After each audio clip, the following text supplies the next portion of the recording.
ये जो मनुष्य किसी भी साधन द्वारा यानी परमात्मा को पाने के तीन ही मार्ग हैं, कर्म योग, भक्ति योग, ज्ञान योग। इन किसी भी साधन के द्वारा यदि परमात्मा को पा लेता है तो फिर उसके लिए संसार में कोई काम शेष नहीं रह जाता। बात सही है, जब परमात्मा को पा लेगा फिर इस काम शेष की क्या बात है।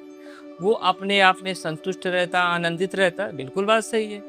जो व्यक्ति परमात्मा को पा लेता है फिर उसके लिए संसार में कोई काम शेष नहीं, ना उस किसी चीज की जरूरत नहीं, और वो अपने में आनंदित रहता है। देखिए, मनुष्य परमात्मा को पाने के बाद ही संतुष्ट हो सकता है, क्योंकि संसार में संतुष्टि का कोई कालम है नहीं। जैसे हमारी पलकें अपने आप गिरती हैं, भोजन अपने आप पचता है, सारी क्रियाएं अपने आप होती हैं, हम अपने आप सो जाते हैं, सोना नहीं चाहते सो गए।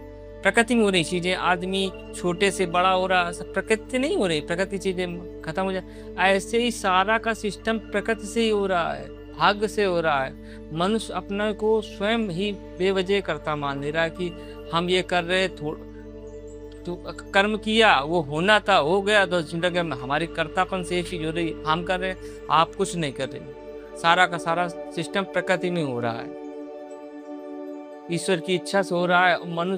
मनुष्य के कर्म के माध्यम से वो चीज हो जाती है, तो मनुष्य को उसमें अहम भाव जाता है कि मैंने किया तो हुआ।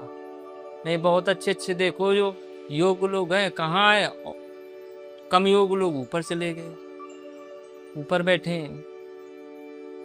बताइए, 4-5 साल की लड़की एक रस्सी पे चलती है, कितना अच्छा उसका अभ्यास है। बताइए, 5 साल में इतनी स्किल डेवलप हो गई, क्या उसकी काबिलियत को कम कहोगे।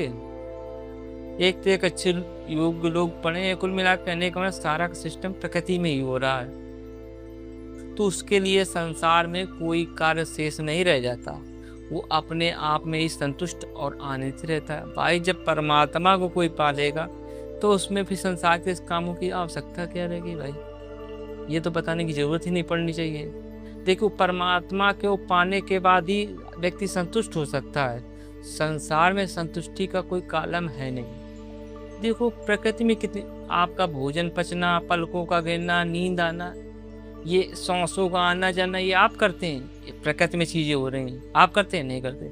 ऐसे भी जो कार्य हो रहे हैं संसार में, सुख दुख आ रहे हैं, ये सब प्रकृति से आ रहे हैं, हमारे करने से नहीं आ रहे। मनुष्य अपने आप को बेवजह करता मान ले रहा। भाई, कोई काम होना है, आप उसका निमित्त बन गए, आपको अहम हो गया कि यार हमने देखो ऐसा किया, वैसा काम हो गया, जबकि वो होना था। इसलिए कहने का मतलब यही है कि सारी क्रियाएं प्रकृति में हो रही हैं, इसलिए हमें निष्काम भाव से कर्म करना चाहिए और संसार की सेवा करके इस कर्म बंधन से मुक्त हो जाना चाहिए। सबसे बड़ा फंसाव का यही कारण है कि मनुष्य अपने आप को कर्ता मान लेता है, ये भूल जाता है कि सब कुछ प्रकृति में हो रहा है, हमारे करने से नहीं हो रहा है, और कर्ता मानने से वो फंस जाता है संसार में।